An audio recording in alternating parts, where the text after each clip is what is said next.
Ces derniers temps, j'étais hyper focus, les filles 2 ans et demi acharnées pour ouvrir ce projet ici aux Émirats Arabes Unis.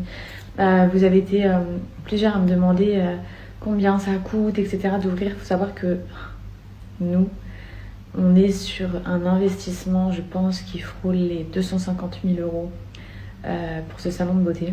À savoir que nous ne sommes pas propriétaires du local, on est locataire, donc 250 000 euros sans que ça nous appartienne. On a pris un local qui était entièrement vide. Il n'y avait pas de clim, c'était que du béton.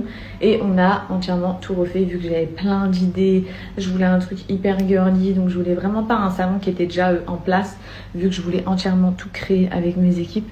Et waouh, ça a été, pour tout vous dire, au début, on a eu tellement de problèmes. Je vais vous raconter un petit peu. On a commencé, vraiment pour ceux et celles qui pensent ouvrir un commerce ici sur Dubaï, vraiment rester concentrés dans cette story puisque c'est hyper intéressant, ça va vous permettre de ne pas faire les mêmes erreurs que nous. Donc, première étape, on décide de chercher un local, on fait appel à plusieurs agents immobiliers, on visite et tout, on a un coup de cœur pour celui qu'on a pris, ok.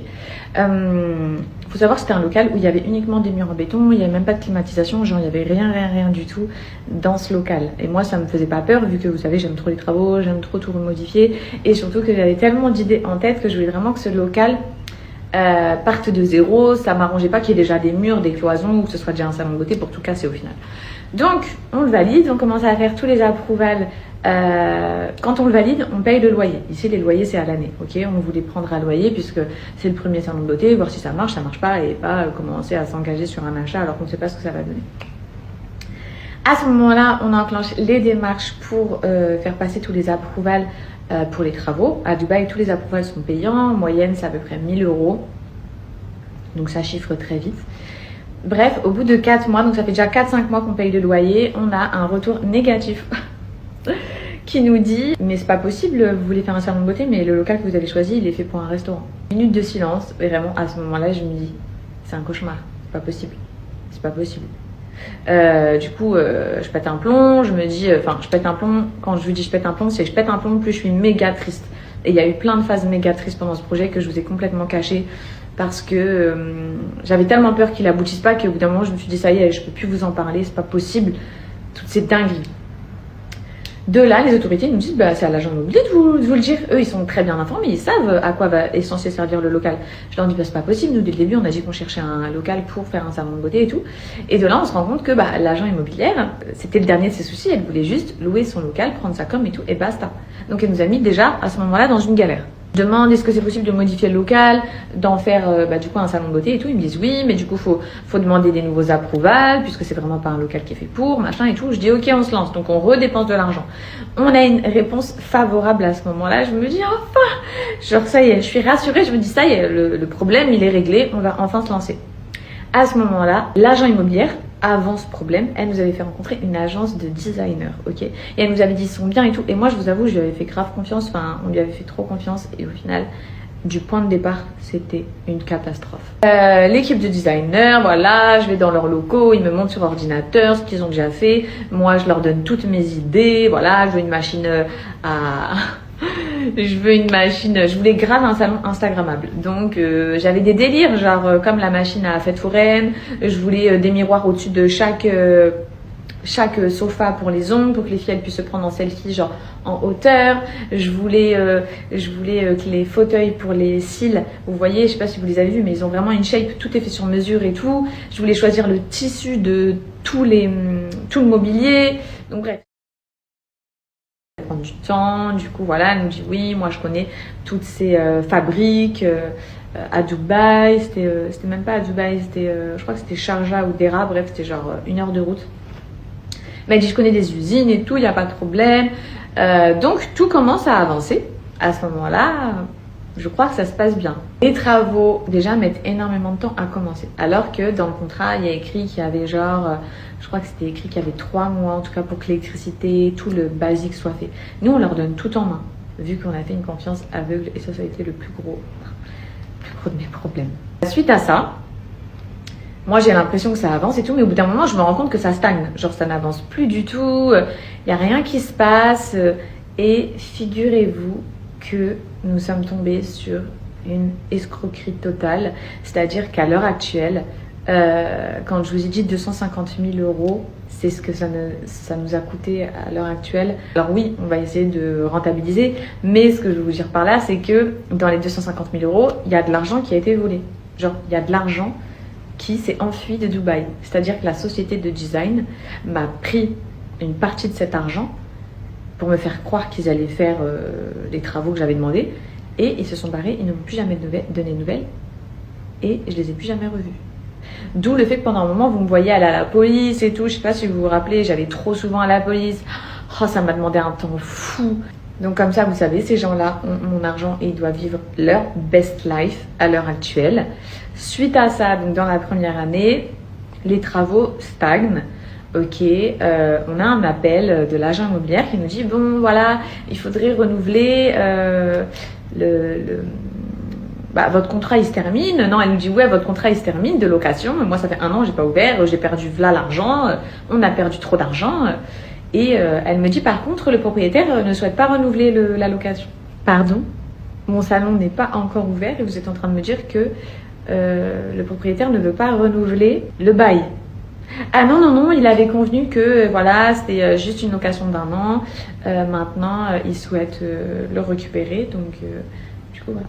Je dis, mais c'est une blague et tout. On réussit à avoir le contact du propriétaire, on lui parle, c'est en français. On lui explique un petit peu la mission et il nous dit, ben, moi j'avais prévenu l'agent immobilier que c'était pour 1 an. Donc, l'agent immobilier, encore une fois, ne nous avait pas prévenu que c'était pour un restaurant et ne nous avait pas prévenu que le propriétaire voyait le local que 1 an. Je sais pas si vous imaginez dans ma tête, au bout d'1 an, comment j'étais. Les filles, je voulais pleurer, j'étais trop mal. Je voyais le trou financier, je voyais quelque chose qui n'allait jamais ouvrir. Donc à ce moment-là, je me suis dit, j'en parle plus du tout sur les réseaux sociaux et ça a duré encore 1 an et demi par la suite. On a réussi à dealer avec le propriétaire, un loyer du coup plus élevé. C'était où on laissait tout et on cherchait un nouveau local, ou on proposait un prix plus cher, chose qu'on a fait, on payait plus cher que ce qui était prévu. Et on reste dans le local. Du coup, on décide de faire ça parce que, vas-y, c'est trop une perte monumentale. Les travaux ont quand même commencé. Il y a la clim, il y a des trucs et tout.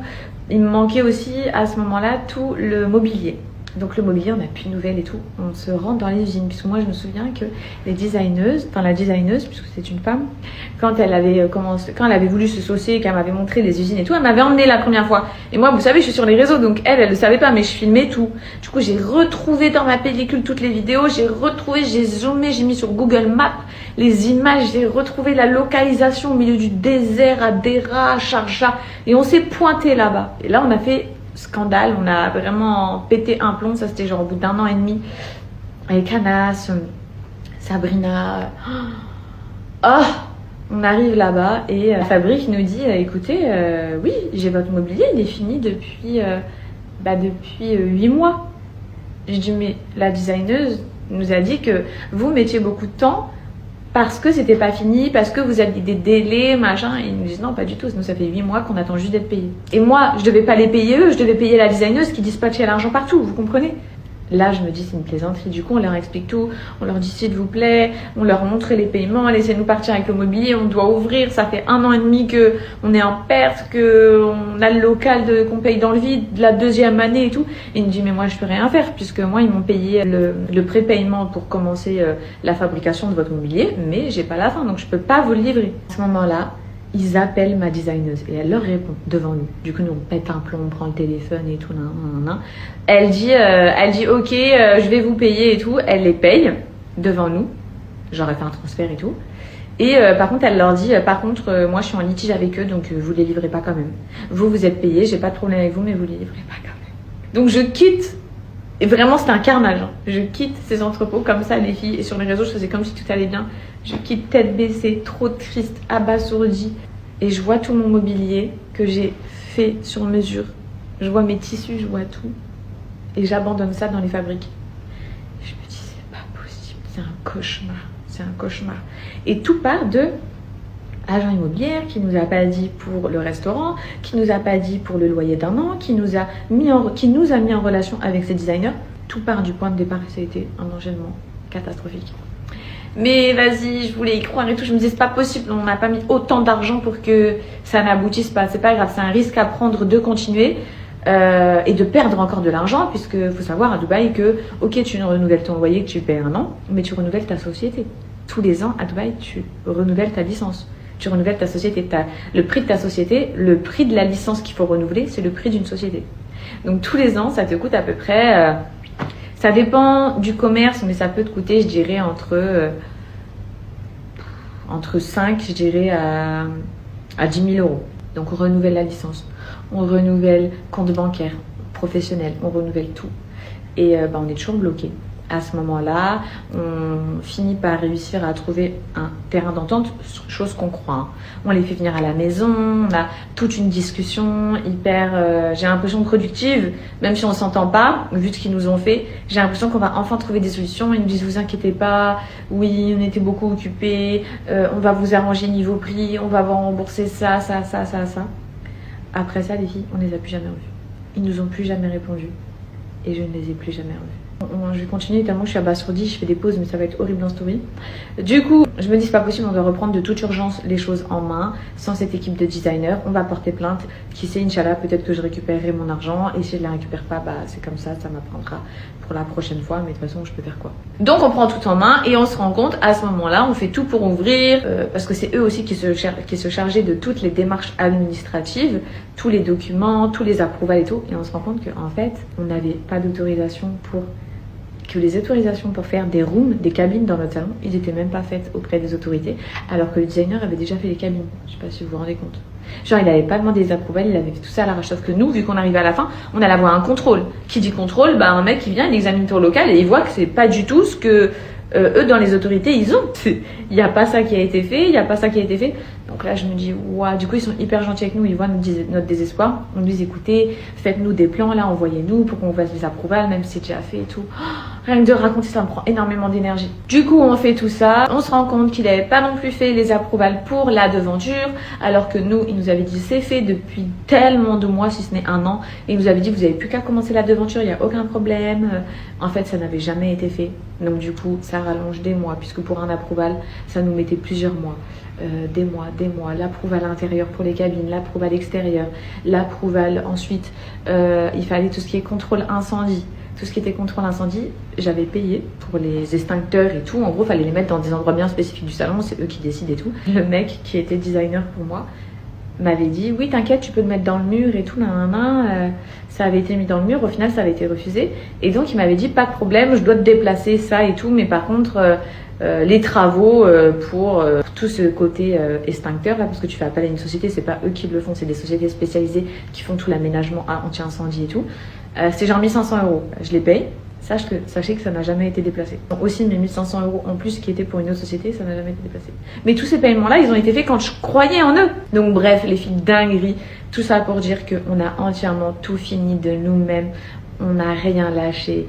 En dehors de mes stories, j'étais tout le temps dans des trucs du gouvernement. J'étais dans tellement de papiers. J'étais dans tellement de peine. Dans tous les rendez-vous de la police, dans les enquêtes, les traductions, puisqu'à la police, il faut tout leur traduire en arabe littéraire, toutes les discussions WhatsApp, on allait dans des traductions qui sont valides pour les autorités. C'est pas genre tu traduis par n'importe qui ici. Oh, c'était une mission, il y avait la police de Dubaï en jeu, la police de Sharjah, puisque eux, leur société est à Sharjah, mais notre local est à Dubaï, donc on avait des allers-retours, les filles. Et ensuite, tu avais les gens, c'est-à-dire nos familles ou nos amis autour de nous qui nous disaient alors c'est quand que ça ouvre? Ou vous saviez pas et vous m'envoyez Fidji, on n'entend plus parler de ton salon de beauté, il ouvre quand?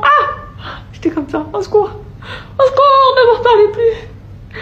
Et pour finir, alhamdoulilah, notre salon il a ouvert et je suis tellement fière, je suis tellement contente.